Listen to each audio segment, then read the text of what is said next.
Welcome to the Jump Off Point. I'm Sly. And I'm Spook. Chief is on hiatus today. We've just watched episode 6 of Star Trek Discovery. Did it have a title? Leaf, left, I don't know. I don't think it really matters. They all blur into one mess, which probably preempts what we thought of this episode. So what are your thoughts on this episode, which involved Sarek being injured, Michael Burnham getting a telepathic message to come save her, she delving into his memory to find that he chose Spock over her to go to the Vulcan Expeditionary something, and then Spock burned both of them. In fact, he burned them. And Spock went to join Starfleet instead. And then there was some subplot about Admiral something's name. Yeah. Determining that Captain Lorca is unstable. Apparently, when he killed his entire previous crew, that didn't give that away. So she worked it out now, and then she went to meet some Klingons, and they double-crossed her, and I don't know, something happened. Anyway, so what did you think of this episode, which I've summed up some... Actually, just before we get into the review, I was thinking about this before, and not meaning to embarrass you, but from this show, I've seen 6 episodes now. How many of the crew can you actually name? Michael Burnham, Tilly, Lorca, and Saru. So what about the engineer, the blonde guy who's got a totally new character in this episode? could not care about him enough to remember what his name is. Is that maybe that's his name? Oh, his name's Stamets, but I only know that because I wrote the blog and had to look him up. And I was actually thinking, 6 episodes in, and the character should be pretty familiar by now. And I'm sort of just looking at them going, I really don't know who these people are. That's because they're so boring. Actually, the best character is the guy they rescued, who's now become security chief, because apparently, again, you get in prison for 2 years, whatever it is, and you come out. Lorca probably just wants criminals on his crew, really, and ingrates and all that sort of stuff. Well, this is war, goddammit. We're all getting field promotions left, right, and centre. That's really funny, too. You look at the background they've established for Lorca, which was he did scuttle his previous ship and pretty much kill his entire crew. And Starfleet said, this is the guy who in charge of our new weapon, new science vessel that's got the spoof drive. This is the best candidate we have. Maybe because of the scars on his back, he had experience with Klingons. Possibly, but... Or quite possibly, and I have a theory here, that he's a Klingon himself. Well... Someone has to be a Klingon in this show, because the Klingons aren't Klingons. No. The funny thing is with this episode is... when I was fighting to keep my eyelids awake and completely disinterested in everything that was going on, I felt like I missed the Klingons' political banter. And that should say a lot about where this show's going. I really don't see how this show's going to redeem itself. I don't, but it's derailing. Just before we sort of go into the... It derailed a while ago. Now they're just sort of going around stabbing all the survivors with pitchforks. But just in this episode itself. So Sarek was on a mission to meet the Klingons. So he was a diplomatic envoy. But there was another Vulcan who went from him, from a faction we've never heard before. Just quickly, this is the same Sarek that decided that shooting at the Klingons and starting the war is the best way of saying hello. Yeah. Is now going to be the diplomatic envoy. Yeah. And there was another another Vulcan. I don't know what his name was, but he came from a faction called the Logic Extremists. Ooh, I wonder what that could mean. I could just picture these people in a writing meeting going, what can we do this week? And someone go, well, we said fuck last week. How about what do we do this week? And someone said, how about we have some extremist Vulcans whose logic is really logical? So, the logical Vulcan, I don't even know why, but he was there to kill Sarek, and he did it in the most... He's an extremist. The ridiculous way where he blew himself up. But it took time to blow himself up. So, I mean, apparently just hitting Sarek over the back of the head. Or fucking shooting him. or anything. Or piloting the shuttle into a bloody star or something. Or make him watch the first 5 episodes. So that was not... none of that was feasible. And then what ends up happening is, I don't know if it was conscious or not, but I was barely conscious. but did Sarek willingly project his Katra to Michael Burnham across the light years to get her to come rescue him? Well, I don't know. He stood at the console and he looked like he was doing something, like he was about to beam himself or do something, and all of a sudden the guy delivered all the exposition he needed to deliver, and then blew up, and then Sarek was wounded. Well, But he did something, and there was like a flash, so I thought that he was doing something to protect himself. well, But clearly not. probably shielding him his eyes from the show. But the thing is, why wouldn't he be, I don't know, projecting himself to his biological son? Or hitting that green fucking button to say, "Oh, I'm in trouble, come help me." I know. I mean, that sort of really annoyed me. Is like you've interjected this character, Michael Burnham, into the Vulcan canon and into Sarek's very well established mythology, and you still get these references to Spock. But you just sort of look at it and you think, a lot of his shit that's happening, surely Spock would have been involved in some way, but he's just this He's just passing his reference. service. He's a passing reference. Yep. He's lip service to a character that we all know and love. All right, so Burnham is fucking telepathically linked to Sarek. Through the spore drive. No, through but just Transwarp melding. yeah, just that. But the signal is getting weak, and they go down to see the engineer Stamets, who Is completely different. totally different character. And I'll give him a little bit of leeway because maybe he's different because The girl in the mirror ain't the same as the girl on the wall. yeah, something like that. And last week, where after Stamets connected himself to the spoof drive, he looked at himself in the reflection, and he walked off, and the reflection stayed there, which was hinting something was wrong. There was something wrong, right? So I'm guessing this is a payoff, but just in itself, you think, oh well. And I hate this, and Walking Dead really champion this.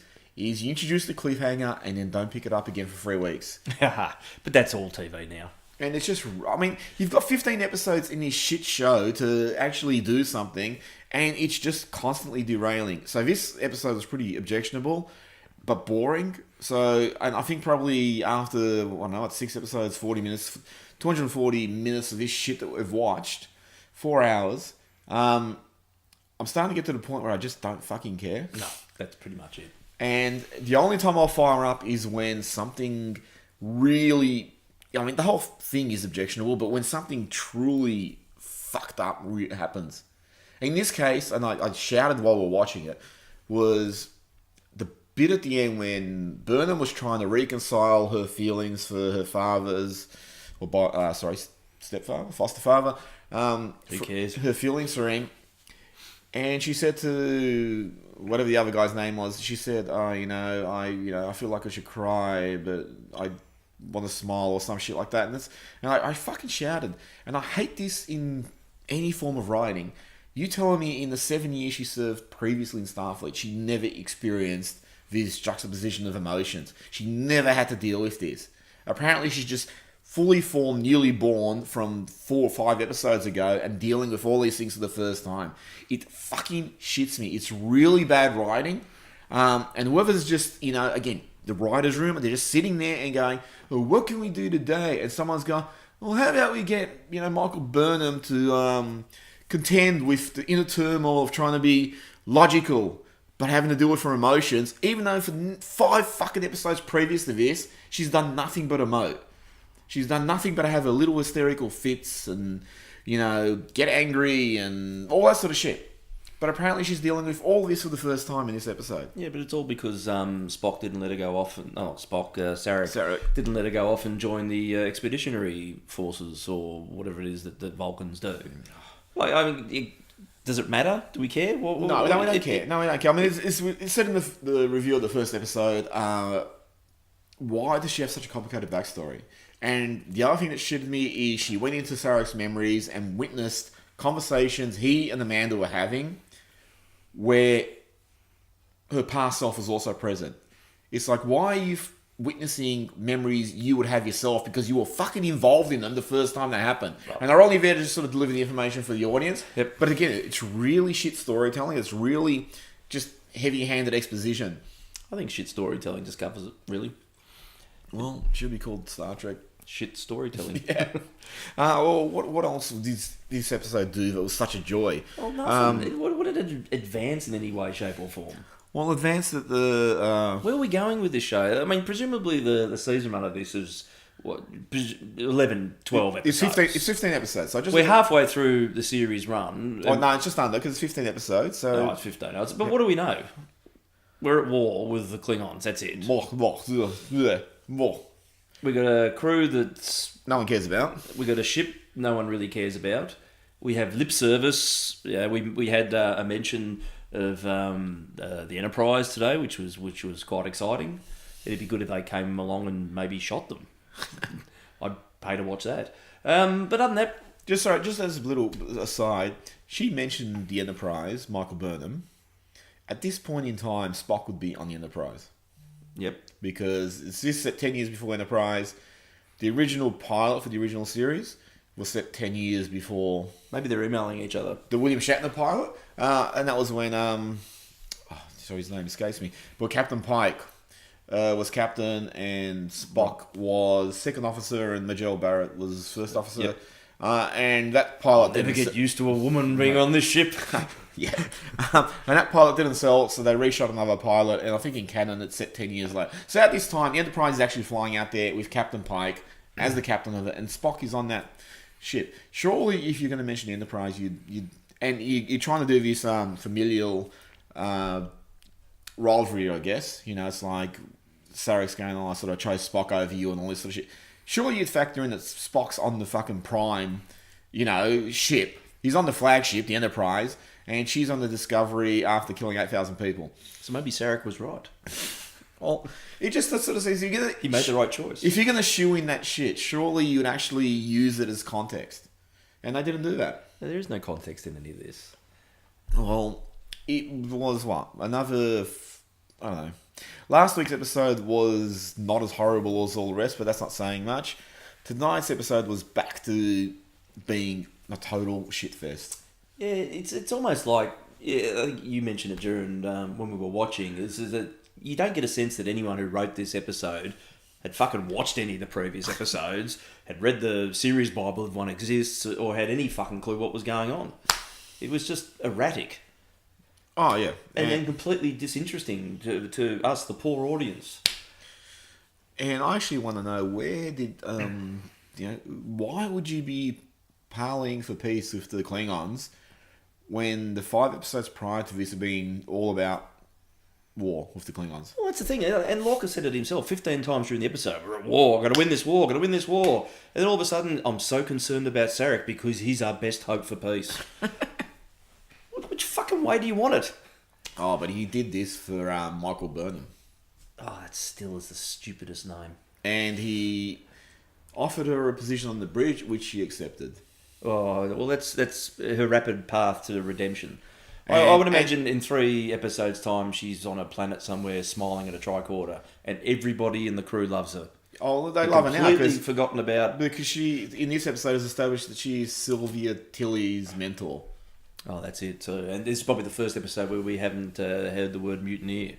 So it's no. The Admiral said she was a mutineer. I think she said she was boring.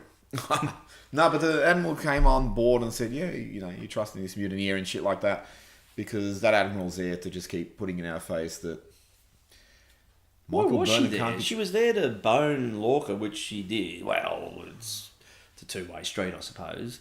But she rocked up because she was concerned about her friend. They had a bit of a heart-to-heart, drank some scotch, had some sex, and then he pulled a phaser on her, and then she's automatically assumed that maybe he doesn't have post-traumatic war disorder syndrome or whatever and sleeps with a gun and is nervy. He's just completely unhinged and we have to take the ship off of him. The ship that we fucking gave him, 6 months ago? He was okay then after he murdered his entire crew. And I'll tell you the other thing that shits me is Burnham, the new guy, and Tilly apparently has to go on every mission, were flying out to try and rescue Sarek. So there's a rescue mission going on. Why the fuck is the captain of the ship drinking at this point? Surely you'd be just staying totally alert until this mission is completed. But he's going, I'll just knock back a few scotches, bang the Admiral, and You know, someone probably beeped him. You know, got him on the comm badge. I'm so worried about Sarek, but damn, you're looking hot. Captain, You know what to take my mind off Sarek? Captain on the bridge. I'm on the Admiral at the moment. Excuse me.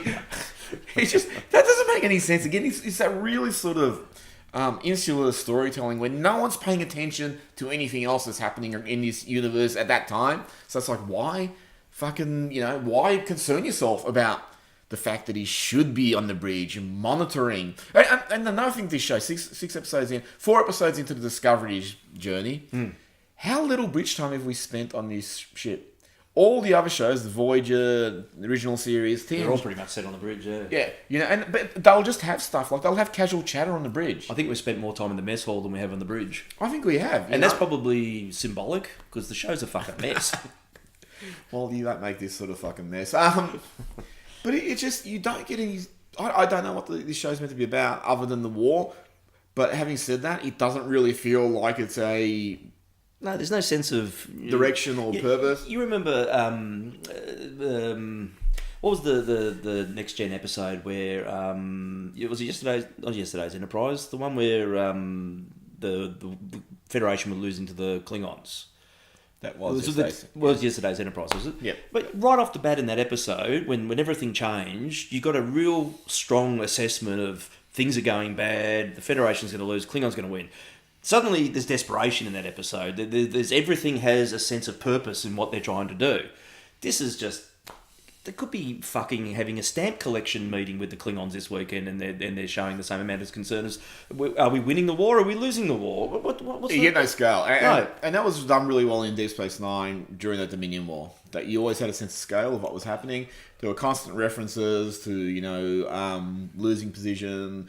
ships, fleet. I mean, even in Star Trek, the movie, was it Insurrection? But like even Picard mentions that, they have a passing reference to the war, which was happening concurrently in the DS9 universe. So you always had this sense of scale of what was going on. This, you just don't know what's going on. I mean, last week, Vox ship was established as floating around for 6 months. So that wasn't part of the Klingon war effort. Cole's now in charge of the war effort, apparently. And I reckon this thing of Cole, he should have just been the antagonist from the start. There should have been, that Takuvma was really boring, but what they really needed, I think, was just Klingon, and they sort of try to do it in a really shit way, but you just needed the Starfleet and Klingon to butt heads a little bit. And then they're butt heads.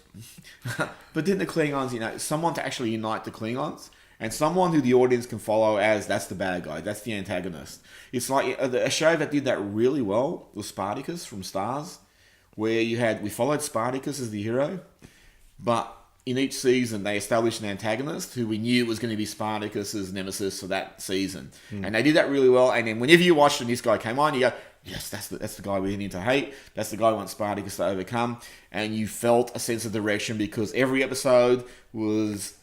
putting these two characters one step closer to one another, and by the end of each season, Spartacus and whoever the nemesis was in that season would face each other, and you get your climactic battle. And Spartacus did a really good job advancing Spartacus' story every season. I mean, it's a really underrated show in terms of storytelling and superb show. People talk about Game of Yawns and these other shows like this, and I love the finite storytelling of things like Spartacus, Breaking Bad. Black Sails is another good example. All that 4th season was a little bit average. But you got characters that their arc is unchangeable. Yeah. It has to end at this particular point. Yep. Better Call Saul, which is going on at the moment, where you feel, there's not a wasted episode because they have a finite amount of episodes. And that's a prequel episode series. Yep. You can do good prequel series. And Better Call Saul is probably one of the greatest examples of a prequel series, because you have a lot of things like the Star Wars prequels, Enterprise in the Star Trek universe, all these shows or movies set before established canon, and there's always that danger of that inevitability of we know what's going to happen. Better Call Saul, we know at the end he's going to end up some sleazy lawyer, but the journey is fucking compelling. It's fantastic. It's brilliant. And the performances, because you have good actors like Michael McKean, who are given characters who are three-dimensional and who have their own agendas and all that. I mean, at the moment, just everyone is shut. I don't know who the fuck's doing what. All I know is the Klingons won the war because they don't want to join the Federation, which, it's just sort of really one-dimensional storytelling. Well, again, it's like you said before, there's just no scale to it all. Like, Admiral, whatever her name is, rocks up to that peace meeting with the Klingons. She has 2 security guards with her, which is fine. I guess you go in there with these, small little envoys. But then they get killed. She's going to be captured. Where's her fucking ship? Well, I got another question. Where's the sense of protection for her? Would you go and send an admiral to talk with 2 people? Well, I have another question. In the universe where it's established that you have these holographic interaction, communication, why do you even need to send anyone? Why don't you just, meet the Klingons in space and then just have this holographic conversation? Why do you need to go there? I mean, I can understand if you are furthering the relationship and you have all these holographic conversations initially and it builds up to having a real physical conversation, but I just don't see why they actually need to be face-to-face. Oh, it's also like that fucking Coles guy. His sole intent was to capture someone. And so what's the Federation? What were they supposed to do? No, he captured someone, they're just going to say, but you promised, mate. You promised not to do that. Oh, we have to keep going on this war stuff now. It's just ridiculous. Well, I mean, it is ridiculous. The whole series has been a total misfire from whoever's behind it. Well, Alex Kurtzman. But Not pointing a finger at anyone. it really does feel like the J.J. Abrams Star Trek's the first 2 movies. It's actually making the J.J. Trek films look good. Well, the one thing is they aesthetically look good. They got everything else wrong, but aesthetically they look good. They got a good cast together. This one doesn't even aesthetically look good. A lot of the characters inconsistent.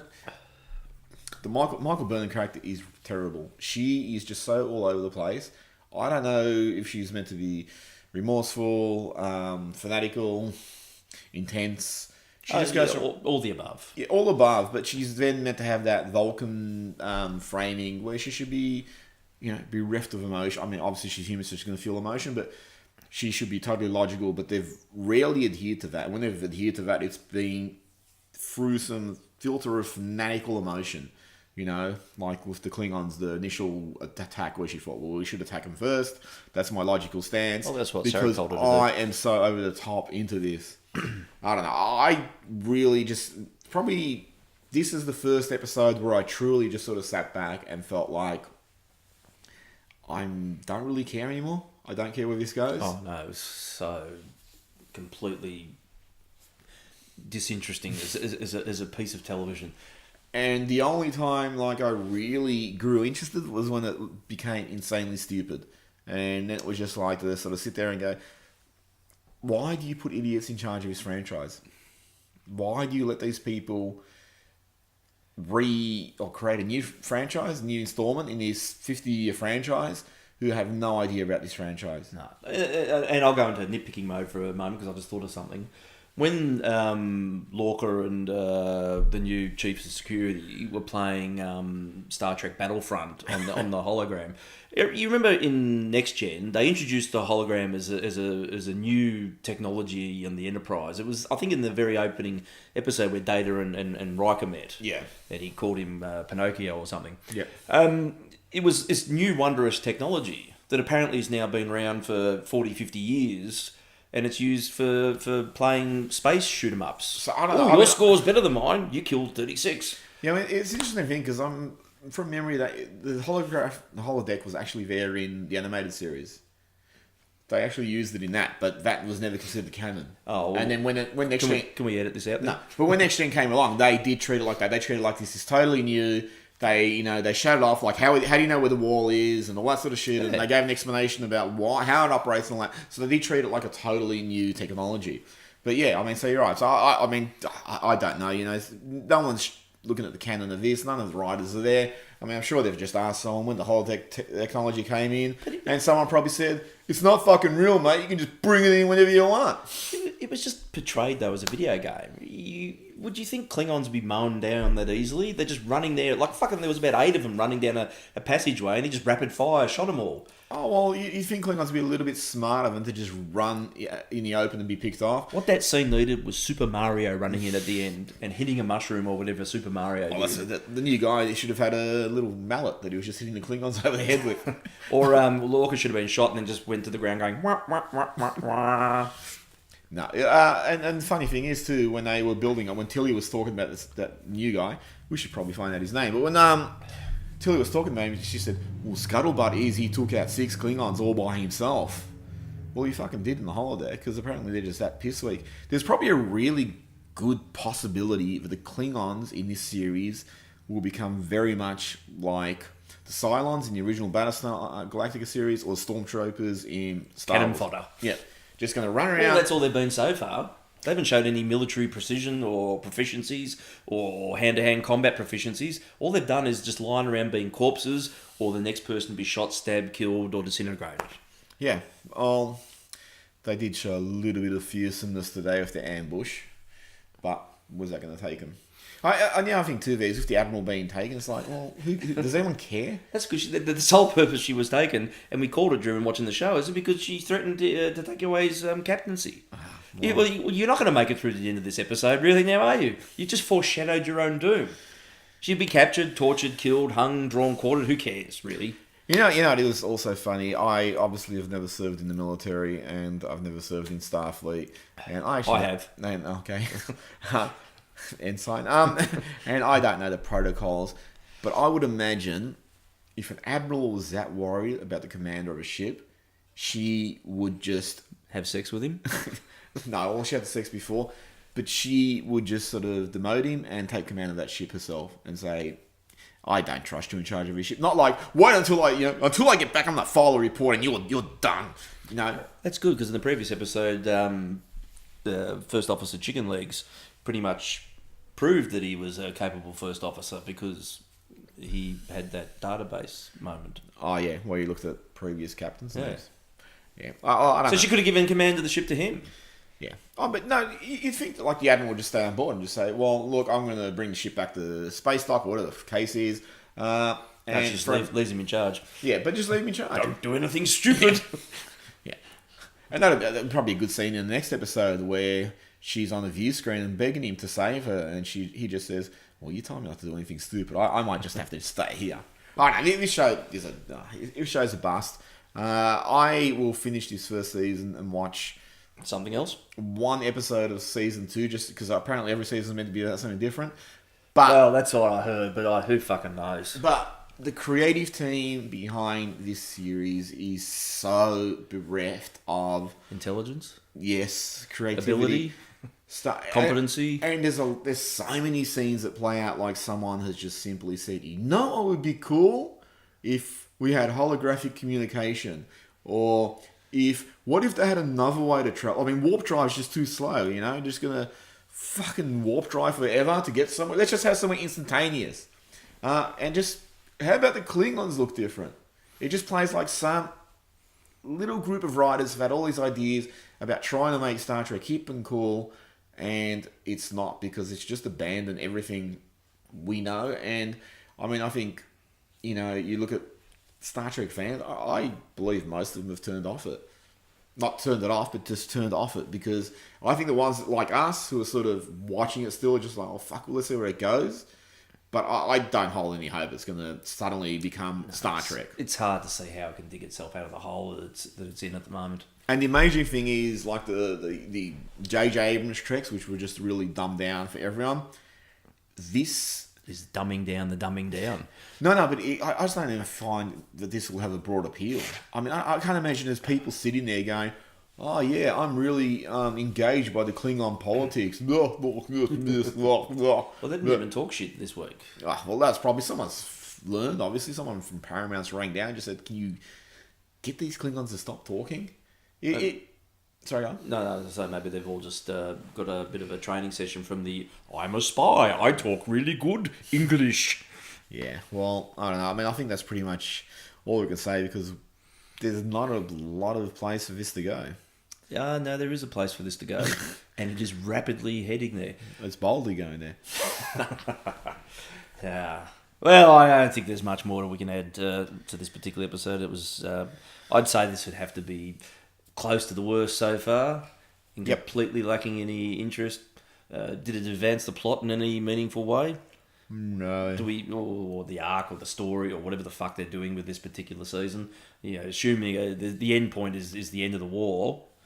What, then they go back to normal then? I go, who knows? But surely this war doesn't end at the end of this season. They're going to try and have to pad this out. Well, the query is, the Jason Isaacs, Captain Gabriel Lorca character, can he still be there after the war? Can he still be commander of this ship after the war, given, he's pulling phases on admirals and has all this black ops going on and all this shit? Can you really just have this guy slipping into Captain Picard mode next season? Let's see what's out there. And just, First star to the right.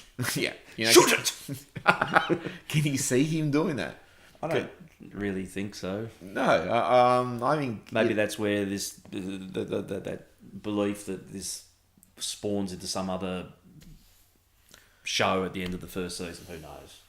Well, at the end of the day, you think this character just becomes obsolete. He's the way... The way they're framed it, I would really think he'd probably die at the end of this, whenever they end this war. Probably die in some way noble to partially redeem himself. Maybe, injecting a virus into the writer's computers, but... Or his arm. I can't see where they could take him, and then once you get rid of him, you'd have to put a new captain aboard the Discovery. Ooh, who could that be? Well, could it be... It could be Michelle Yeoh. She actually didn't die, and her head's floating in space, and they'll grow a body for her. No, they ate her head. Oh, that's true. Well, maybe... No, we shouldn't go there. They could just bring in the total new captain, make an exploratory show, but the problem is you've just built a foundation of war. So, second season, anyone who's actually interested in this would not follow a second season of exploratory. The funny thing is, just thinking about that, what you said then... It's not funny at all. No, none of it is. I've seen, I think, one of the trailers where there was a scene where Michael Burnham's there with a tricorder and scanning something, and it's like a... not a tropical planet, but a foresty planet, which is unheard of in Trek. And her face lights up like she's discovered something exciting. How could you possibly have an episode inside of this series where that's going to happen? But it clearly is going to happen. It's going to be an amazing transition from that happy place to bridge to what we've seen so far. Yeah, well, I just think a lot of it's going to be redundant. Stamets doesn't work anymore either after this spoof drive thing, because he's... Did he ever work? Yeah, but he's tied to the spoof drive which he originated. It's a great story. I love it. It's a great idea. It's crazy. It's right up my tree. Whoa! So Kermit's the new engineer. Kermit the Frog. I can't even see Saru surviving. He's just... Because Saru... I don't even know what the fuck he's doing there anyway. He's a use... I actually hate how many aliens are in this show. Sorry, I'm racist against aliens. But you look at the bridge crew and it just has so many aliens on it. And I know the original series is a product of the 60s and 60s attitude. So you only, it was the bulk of the bridge was men. The yeoman was a woman. Uhura had like a shitty little job saying hailing frequencies open every episode. One job to do on this ship. Yep. But, I know it was... And the only alien was Spock. But I actually always looked at that as... Okay, that's also a product of where the Federation is at that point. It's still being staffed largely by humans. This ship has so many fucking aliens on it. And again, it's one of these things where someone said in the writer's room, let's the design guys just have a party and make up as many aliens. You've had the woman with the silver face. Or maybe you just can't offend anyone now by having non-humans everywhere. It's actually sort of annoying because I really sort of looked at it as part of Starfleet Federation's development. The more advanced they got, the more aliens, or not more advanced. Well, that was the whole point of the original series and stuff. And Next Gen, they were always looking for new planets to induct into the United Federation of Planets. You're looking at new species and stuff to make it a broader scaled entity. Well, apparently it's not just induct. In this show... Starfleet doesn't induct planets; it conscripts them. Yeah, and if you don't come and join us, we will kill you. Yep, and obviously, the Klingons would have looked at Starfleet's history and said, they did that with... let's tack him anyway. No, this show's a bust. I don't know if we should be reviewing individual episodes anymore because it's just hurting my head. I don't know if we should be watching individual episodes anymore because it's just hurting my head. Please stop making individual episodes. Would this whole season be in the can already? Yeah, definitely. Oh, because it's close to being in the can here too. Anyway, I think that's pretty much it in terms of whatever this was. Episode 6. 6, Star Trek Discovery, because they have discovered... Yes, that's right. Nothing. So, thanks for joining us, and we'll be back. Yep, unless, of course, the logic extremists get us in the meantime. Or the review extremists. All right, well, thanks for listening. We'll see you for episode 7, unfortunately. See you later.